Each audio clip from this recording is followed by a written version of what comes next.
अगला टॉपिक है sales on approval basis. ठीक है, सेल्स ऑन अप्रूवल बेसिस,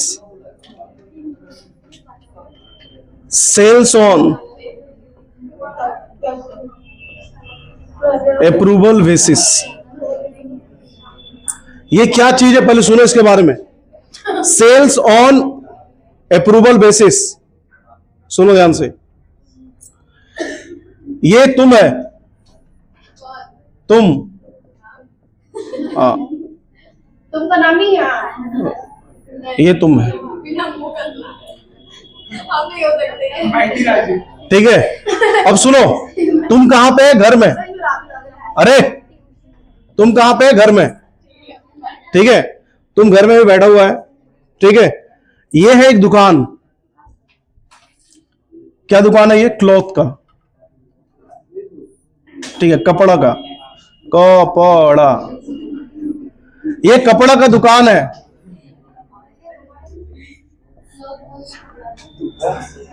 ठीक है। तो कपड़ा का दुकान है ये। अरे उसको दूबी हम लोग बोलते हैं ना।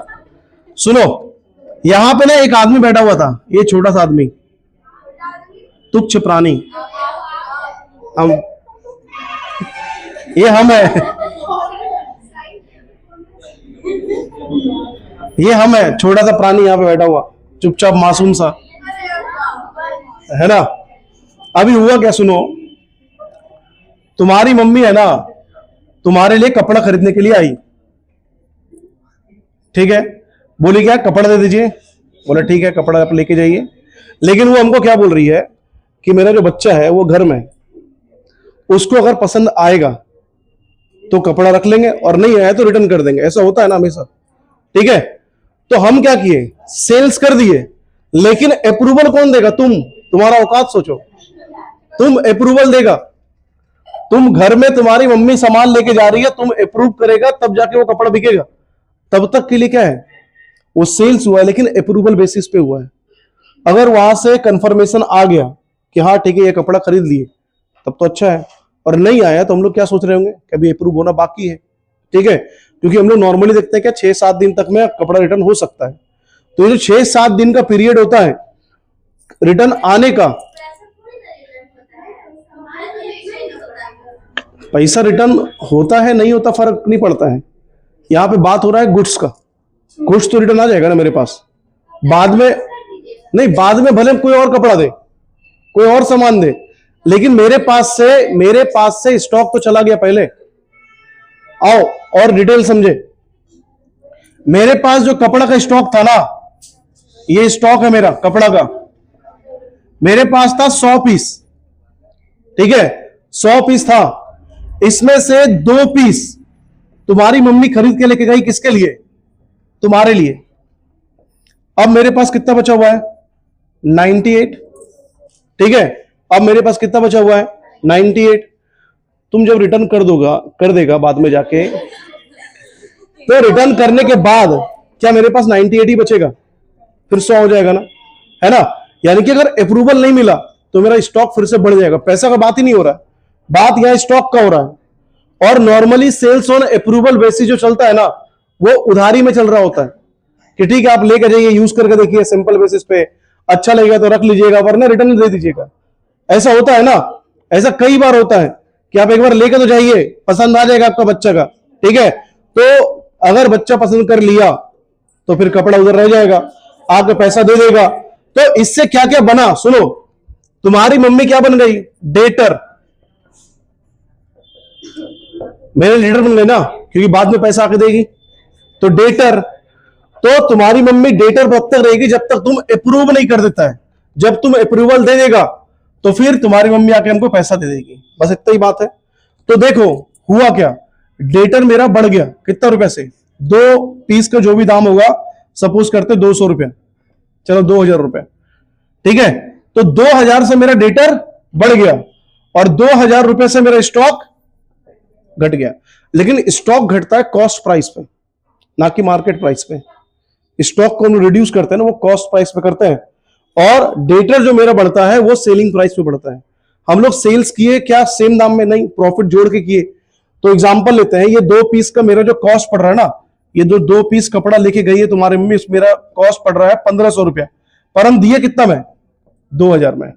तो डेटर मेरा कितना का है, 2000 का, पर स्टॉक मेरा कितना से घटा, 1500 से। स्टॉक घटा 1500 से, पर डेटर मेरा बढ़ा कितना से, 2000 से। सेल्स मेरा कितना हुआ, 2000 का, लेकिन मेरा स्टॉक जो घटा वो कितना से, 1500 से। क्या यहां तक सबको समझ में आ गया? किसी को दिक्कत है बोलेगा? फिर से एक बार पूरा बताते हैं क्या क्या घटना घटा यहां पे। तुम घर में बैठा था, हम दुकान में बैठे थे, तुम्हारी मम्मी कपड़ा तुम्हारे लिए खरीद के लेके गई मेरे से 2 पीस, ठीक है, और ये 2 पीस का जो कॉस्ट प्राइस था वो था 1500, लेकिन हम बेचे कितना में, 2000 में। तो तुम्हारी मम्मी मेरे लिए कितने रुपए का डेटर बन गई, 2000 का।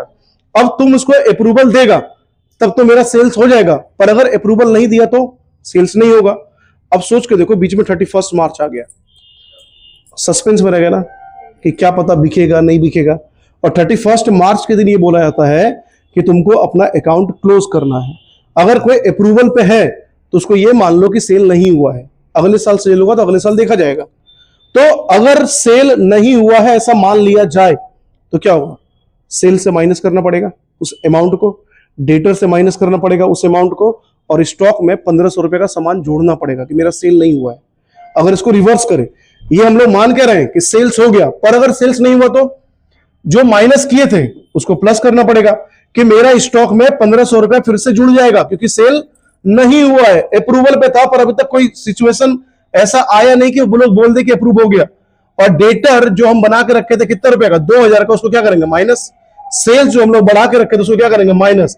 अकेला सेल्स ऑन अप्रूवल बेसिस ऐसा एक आइटम है जिसका एडजस्टमेंट 4 जगह होता है। बाकी सब क्या देखे थे, 2-2 जगह, यहां पे 4 जगह हो रहा है। एक सेल्स में, दूसरा डेटर में, फिर स्टॉक में, कहां पे, ट्रेडिंग वाला, और फिर बैलेंस शीट वाला।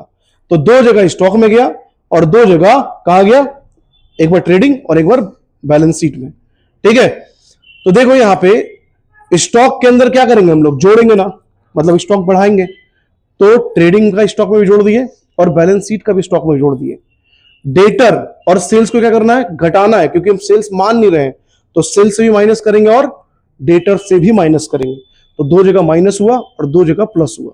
लेकिन क्लोजिंग स्टॉक में जो प्लस हो रहा है वो कॉस्ट प्राइस हो रहा है, और सेलिंग प्राइस किससे माइनस हो रहा है, सेल्स या डेटर से, ठीक है। और इसको लिखे,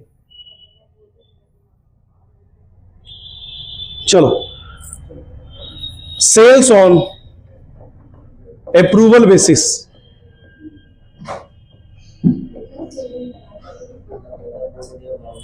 ये कहां कहां जाएगा,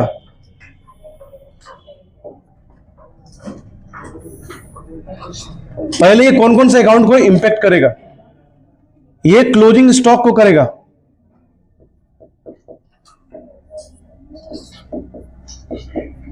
कौन सा क्लोजिंग स्टॉक, जो ट्रेडिंग में है। एक मिनट, इससे बेहतर इस तरह देखते हैं। एक तो ट्रेडिंग और दूसरा बैलेंस शीट। देखो ट्रेडिंग अगर बात करें तो ट्रेडिंग में 2 जगह में, एक कहां पे, सेल्स में, और दूसरा क्लोजिंग स्टॉक में।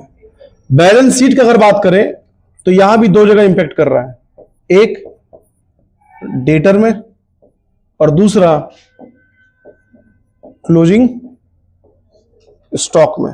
किसी को दिक्कत इसमें, ठीक है। क्या करना है हम लोग को आगे, सेल्स से हम लोग क्या करेंगे, माइनस, क्या बोल के, सेल्स ऑन अप्रूवल, ठीक है, sales on approval. Closing stock में ऐड करना है हम लोग को, ठीक है, क्या बोल के, सेल्स ऑन अप्रूवल। डेटर से माइनस करना है, क्या बोल के, सेल्स ऑन अप्रूवल। और इधर क्लोजिंग स्टॉक में ऐड करना है, क्या बोल के, सेल्स ऑन अप्रूवल। है ना, मतलब लिखाएगा सब जगह एक ही बात, बस दो जगह माइनस होगा और दो जगह प्लस होगा। जहां पे प्लस हुआ, जहां पे प्लस हुआ क्लोजिंग स्टॉक वाला, ये क्या होगा, एट कॉस्ट। ठीक है, क्लोजिंग स्टॉक वाला एट कॉस्ट, लेकिन डेटर वाला at selling price, at sales. ठीक है,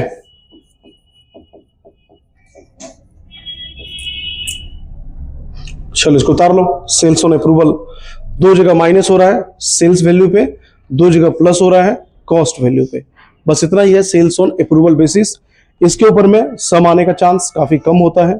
ठीक है, बुक के अंदर में एक आध सम में अगर ये एडजस्टमेंट है तो बहुत बड़ा बात है, पर इसको तुम सीख के रहो, समझ के रहो, ताकि तुम थोड़ा सा एडवांस बच्चा बन सको।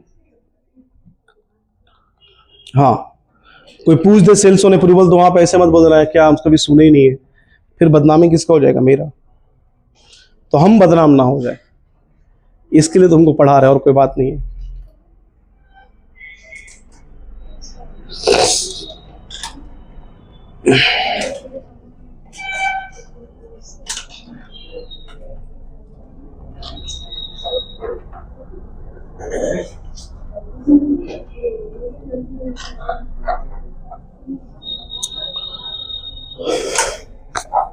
चलो जल्दी उतारो,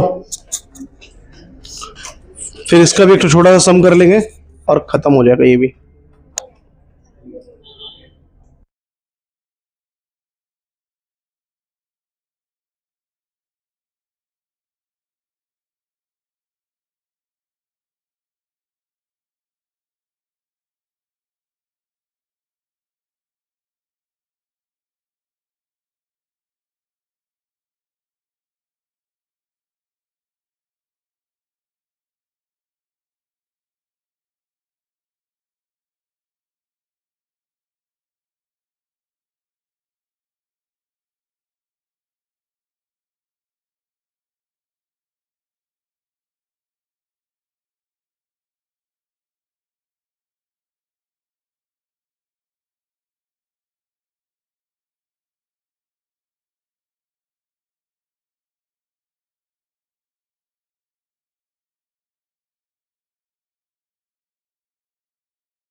सम करा रहे हैं सेल्स ऑन अप्रूवल का।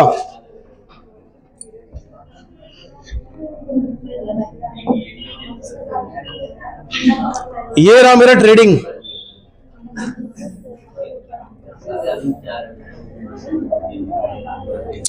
और ये रहा मेरा बैलेंस शीट।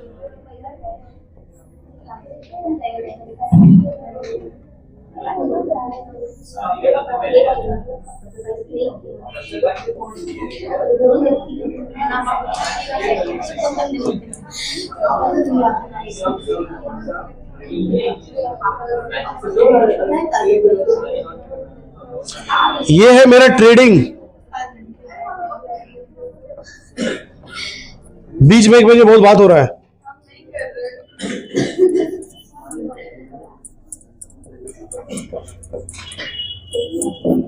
चलो ट्रेडिंग और बैलेंस शीट। ट्रेडिंग अकाउंट में हम लोग यहां पे क्या लिखे, बाय सेल्स।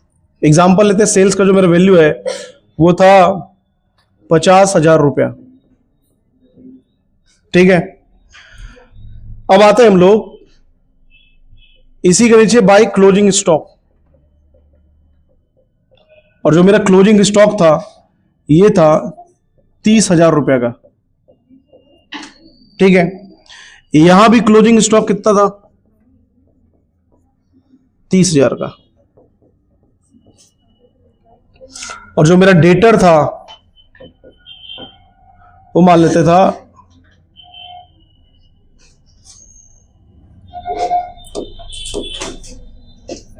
20,000 का, ठीक है। डेटर मेरा कितना है 20,000 का, स्टॉक कितना है 30,000, स्टॉक 30,000, और सेल्स हम लोग किए थे कितना 5 लाख रुपया, सॉरी 50,000 रुपया का। और हम लोग क्या किए ना, सेल्स ऑन अप्रूवल किए, एक सेल किए हम लोग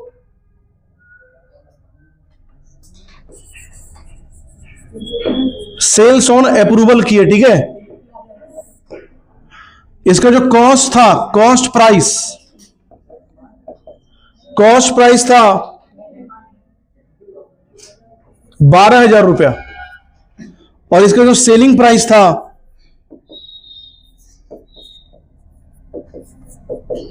वो था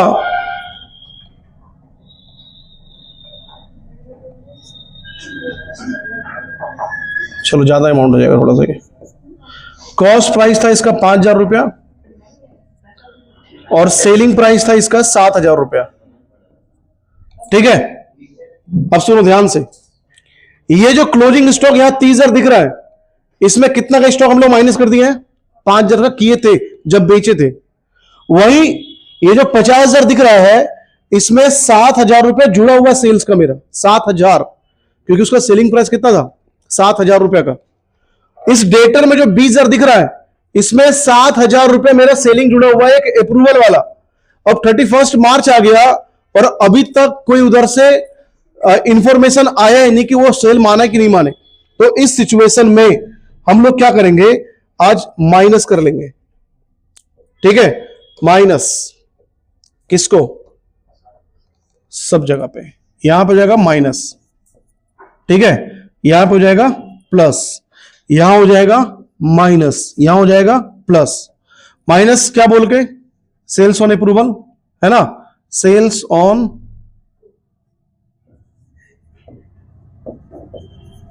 अप्रूवल कितना रुपए माइनस होगा 7,000। बाहर कितना लिखा गया 43,000। किसी को दिक्कत है, यहां भी सेल्स ऑन अप्रूवल बोल के माइनस कर दिए हम लोग, कितना रुपया 7,000, बाहर में 13,000 लिख दिए। अब क्लोजिंग स्टॉक में कितना जोड़ना है, cost price, sales on approval कितना जोड़ेंगे 5,000, अमाउंट कितना हो गया 35,000 रुपया। क्लोजिंग स्टॉक में हम लोग ऐड करेंगे सेल्स ऑन अप्रूवल, कितना रुपया 5,000,